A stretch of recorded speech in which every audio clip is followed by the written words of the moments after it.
Hi, my name is Alfred Angelo, representing Sage Tactics Consulting Division for National Diversified Funding. Now, National Diversified Funding, we're dedicated to helping business owners uncover hidden assets within their businesses, but essentially most businesses and entrepreneurs, they choose to use our resources to grow by acquisition.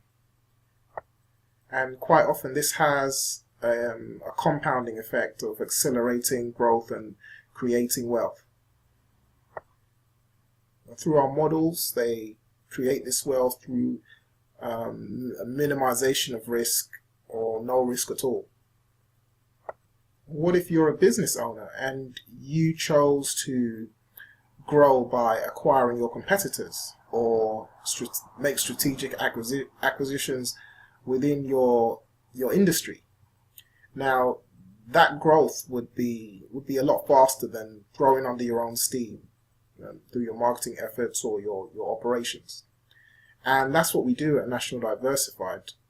It's that our models and strategies,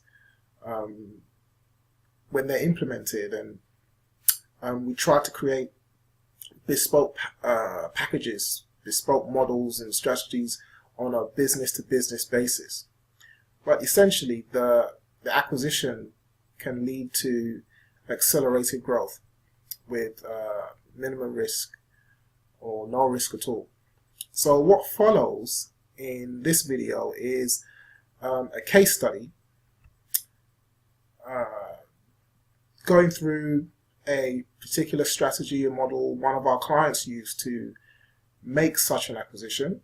And the specific business isn't so important. What the best takeaway you can get from this is to take the strategy, take the model, and apply it to your specific situation, or to help you build ideas on what is possible for your business goals. We've literally helped thousands upon thousands of clients implement these models and structure different models over, well, National Diversified has been doing this for 49 years, so even beyond when I was a young pup. So enjoy the case study, and you can probably hit me up or reach me on alfred.angelo@nationaldiversified.com. That's my email. Otherwise, enjoy the case study. A boomer business acquisition strategy.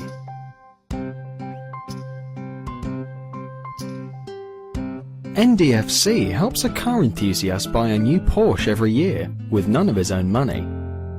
Everybody has a level of wealth they attain, which means they go through a crazy phase. The trick is to get through this crazy phase as quick as possible. This is a quote from one of my favourite straight-talking influencers, the late Felix Dennis, multi-millionaire entrepreneur, poet and philanthropist. This is a guy who was self-made as a businessman and has seen the highs and lows of the trappings of wealth. Hollywood tells the masses to be careful what you wish for, you might just get it, and it might turn you crazy. Makes me think about the movie Brewster's Millions, starring another late legend, Richard Pryor. The entertaining comedy chronicles the trials and tribulations of a flawed, broke character who cannot catch a decent break until he inherits multiple millions of dollars overnight from a distant relative. This is when the fun truly begins, because just like all of us, oodles of money opens that little 5-year-old inside of us, and Brewster goes crazy with the money. But what if you could create this scenario for yourself and acquire your luxury hobby? What would it be, and what would you do with that luxury business? In a few seconds, I'm going to go through an example of one of our clients who did just that, with none of his own money. A lot of the strategies our clients use at National Diversified Funding are implemented with the expressed goal of meeting the individual goals of our clients. Very often, this means one approach to an acquisition is rarely enough. This is why the collective wisdom of doing deals over 40 years at National Diversified Funding means we have a literal Swiss Army knife approach to deals we construct and implement for clients nowadays. A lot of the time, it is clients we train and consult with who innovate what we have done and add a unique twist, which is great for us because it means future clients can benefit from what we have learned and implemented out in the field. The following example details how one of our clients acquired a luxury Porsche dealership with none of his own money. Now, the auto game is a tough gig for most people. Some car lots are doing well. Most of them are not doing so well, most of the time. Now, the ones that do well most of the time are the high-end type car lots, the places which are frequented by car enthusiasts who have the money to indulge themselves. In this particular case, the enthusiast loved Porsches, and as you probably know, people who love Porsches are usually crazy about Porsches for life. They don't care what the economy is doing. They will always find ways and means to feed their insatiable desire to purchase the next Porsche. So our enthusiast client found a Porsche dealership he wanted to buy. The asking price was a finance arrangement of $750,000 as a down payment towards a $2.5 million total sale price. Our client had no money for this deal. So here is what he did. He put an advert in a well-known newspaper. In this case, it was the Los Angeles Times. Here is what the advert said. Own a new Porsche every year for the rest of your life. Call this number. He had more calls to this advert than he could handle. Here is what he offered the investors. He told them he would be giving them a brand new Porsche every year for as long as they hand back the older one every year. And all they had to do was put up $75,000 in cash, which incidentally is close to the price of a brand new Porsche anyways. The new investors would also get to be a limited partner in his Porsche dealership. Now, why do you think this deal is good for them? There are a few good reasons. The first reason is these investors would be getting their new Porsche at wholesale levels, as opposed to buying at retail and taking a usual loss when they trade in their last season model. And the owning of the new Porsche every year is usually paid for by the retail customer in post-tax earnings. And this is even ignoring all the other retail associated carrying costs for a car. These investors would be saving themselves at least 1/3 of their usual purchase price and fees, which amount to around $25,000 a year, just by being an investor in this deal. Put another way, these investors, just based on their normal retail habits of buying a Porsche every year or other year, and trading it in for a newer model, were saving themselves $25,000 a year by making the $75,000 dealership investment. So how did this deal work out for our enthusiast? It worked out just great, because he now gets to buy his Porsche at trade prices, and he can sell a Porsche 1 year later for more money than he bought it for, especially with the low mileage, because he buys at trade wholesale prices and sells at used retail prices. As a result of this, it does not cost him money to trade in his car anymore. He chose 10 investors and lists all 10 cars on the balance sheet as demonstration vehicles, which the trading rules allow. The process is known as flooring a car. This means the car is a dealership-owned vehicle for sale, and a bank is willing to lend you money to carry that car on the lot and on the road until the car is sold. He borrowed this flooring money at a standard rate, meaning when all costs to buy the cars and the loan rate paid to floor them is matched with the selling price, the overall cost is next to nothing. All the cars are essentially free cars. He gives these 10 investors a small share of the business as limited partners. He still retains the lion's share of the business as the general partner, and he gets into the business with none of his own cash. Here is how the numbers worked out comparing the retail style purchase before the acquisition and then the trade style purchasing after acquiring the dealership.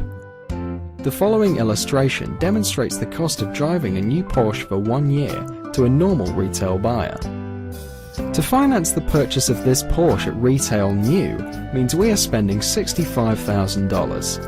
1 year later, to hand in the same vehicle, the dealership will buy it back at about $45,000. This leaves us with an initial loss of $20,000. Interest paid to finance the $65,000 purchase at 12% cost us $7,800. Sales tax for this purchase at 6% cost us $3,900. Insurance for the car cost us $4,000. Tune-up cost come to $1,200, and to get the plates for the cars $1,400. Total 1 year cost for a retail buyer $38,300. If the car is owned personally, not used for business, none of the above expenses are tax deductible. Thus, it took approximately $70,000 of pre-tax income to pay the 1 year cost for a retail car. The following illustration demonstrates the cost to a dealer for providing the same car to his investor for identical usage in the same year. For our enthusiast and the typical dealer to buy the same car, the trade price new is $45,000. Selling this same car off the lot to a retail customer will get the dealer $50,000. Porsches tend to hold their value pretty well. This gives us an initial gain of $5,000. Our cost price for selling the car through paying for ads and commissions costs us $2,000. Our net gain so far is $3,000. We pay interest for flooring the car at 8%, costing us $3,600. We don't pay a sales tax because these are demonstration cars. Our insurance for this period for each house line car is $600. Our tune-up and maintenance mechanic cost is about $400. Our total costs are $4,600, so our net cost per car is $1,600.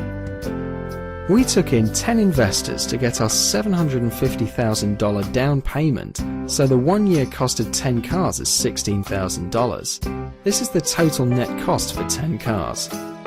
If you take the net cost for the 10 cars and divide it by $750,000, which is the down payment amount, this means the financing rate of the down payment, annual cost of each investor is 2.1% cash.